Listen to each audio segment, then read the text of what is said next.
Hello, everyone. So, my paper focused on gender and communication. It primarily focused on, I don't know if you would call this recent or not, but the rise in what's called the manosphere online. The rise in characters like Andrew Tate on TikTok and YouTube promoting this very misogynistic, sexist ideology. And a lot of young men are taking in these ideas, taking in what they say, and it's warping their perspective, their view on masculinity, on femininity, and they're pushing these ideologies onto people around them in the real world, the women they live around, the people in general that live around them. So I wanted to research this a lot more because I wanted to learn what caused this, what created this, what this was the result of, what allowed for this to happen, and if there was anything we could do to work around it, to fix it, to prevent it from happening again. I wanted to learn what outside factors in someone's life might lead a person down this road and what we can do to get them to take the next exit. So the main theory I connected it to was cultivation theory. It was just the natural fit. It was referring to how the media someone consumes, how the content someone consumes will and the messages it sends will directly influence their interpretation of the world and the events going on around them and their perspectives.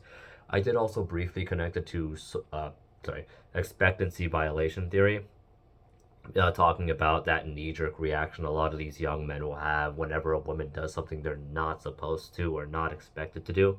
So, the result of my research was primarily that, and I'm not saying I feel this way or I agree with this, but mainly that I think because online the focus, the big topic of discussion has been a lot of struggles that women face in the real world, women that women have been facing for generations, for centuries at this point. And I think because that has been a very prevalent conversation online, a lot of young men feel like issues they face are being ignored or tucked away or invalidated. So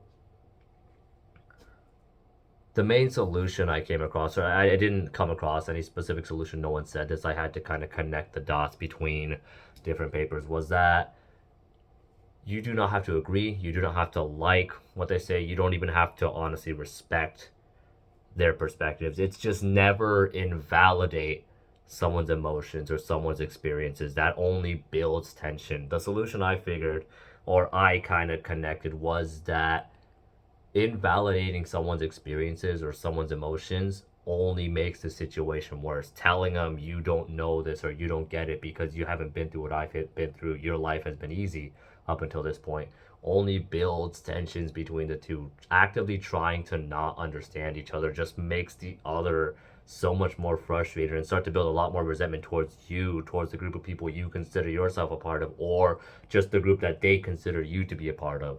So to me, the main solution is just actively trying, again, not to agree, not to respect, just to acknowledge the struggles that they face and don't rob them, don't deny them, don't invalidate their emotions, basically, because all of our emotions do come from somewhere. They stem from our past experiences, the content we create online. Just try and understand that they think what they think for a reason. Don't agree with it, you don't have to respect it, just acknowledge where it comes from. So I think this is really important because, and this isn't exactly, I believe, the case in person in the real world, but online there's definitely a divide. You see in content online, you see like a lot, like on each side, both genders just push a lot of hatred towards each other sometimes. And on TikTok, on YouTube, there's a lot of one gender talking about what they hate about the other, and that vice versa. It's a mess on social media. So I think it's really important to try to not invalidate each other's experiences, not invalidate each other's emotions. Just try to understand where they're coming from. And again, you don't have to agree, you don't have to even respect it. Just don't rob them of their emotions. All right. So that was my research. That was what I looked into for the last couple of weeks. Thank you so much.